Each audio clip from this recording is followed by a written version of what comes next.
Dito ang Pilipinas. Ang gara ng ano dito kayo sa Japan. Pero okay lang, ganyan talaga ang Philippines. Kaya sa ibang bansa, ito ay palengke. Yan. Mga nakabitin ang mga baboy. Ano pa? Bumili na kami ng baboy. Bili na kami. Ayan na ang bigas. Maalsa. Yan.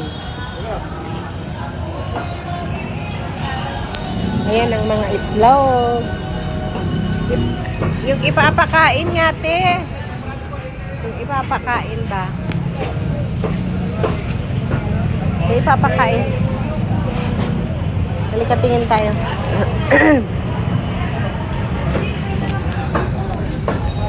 Yan, ayan.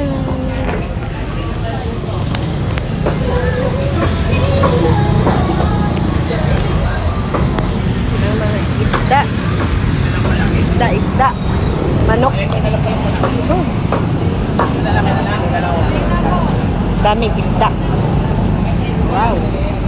May bangus. Ang laki ng bangus. Yan.